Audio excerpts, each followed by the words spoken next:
নড়াইলে pickup ও ট্রাকের মুখোমুখি সংঘর্ষে পিকআপের চালক নিহত।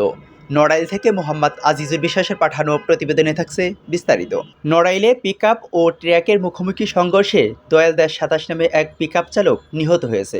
এ ঘটনায় ট্রাক চালক আশিকুর রহমান ও তার সহকারী আরিফ গুরুতর আহত হয়েছেন। সোমবার ৬ জানুয়ারি ভোর ৬:৩০টার দিকে সদর উপজেলার যশোর কালনা মহাসড়কের হাওয়াইখালী ব্রিজ নামক স্থানে এই দুর্ঘটনার ঘটনা ঘটে। তুলরামপুর হাইওয়ে থানা পুলিশের ভারপ্রাপ্ত কর্মকর্তা ওসি জাফর আহমেদ বিষয়টি নিশ্চিত করেছেন। নিহত দয়াল দাস যশোর জেলার কেশবপুর উপজেলার সুজাপুর গ্রামের নারায়ণ দাসের ছেলে এবং আহত ট্রাক চালক আশিকুর নড়াইল সদর উপজেলার দারিয়াপুর গ্রামের বাসিন্দা ও তার সহকারী আরিফ মোল্লা একই উপজেলার মূলদাইর গ্রামের বাসিন্দা। পুলিশ ও স্থানীয় সূত্রে জানা গেছে, সোমবার ভোর ৬:৩০টার দিকে নড়াইল সদর উপজেলার যশোর কালনা মহাসড়কের হাওয়াইখালী ব্রিজ এলাকায় যশোরগামী মুরগি বহনকারী পিকআপের সাথে বিপরীত দিক থেকে আসা একটি ট্রাকের মুখোমুখি সংঘর্ষ হয়। এতে পিকআপ ও ট্রাকের সামনের অংশ দুমড়ে মুচকে যায়। এ ঘটনায় পিকআপের চালক দয়াল দাসকে নড়াইল সদর হাসপাতালে নেওয়ার পথে মারা যান।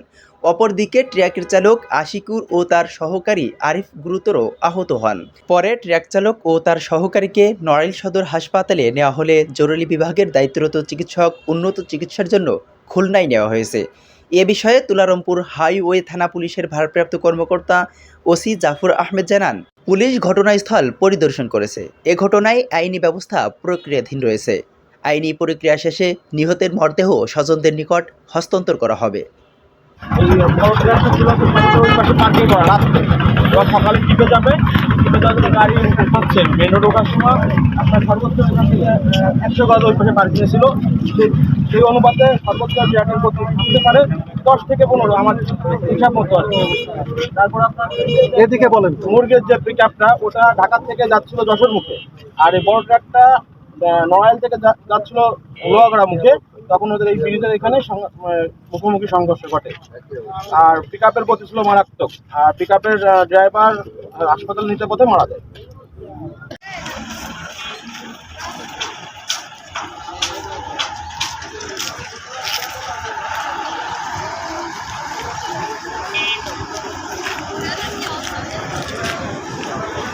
ইমাম হাসান, ই টেলিভিশন।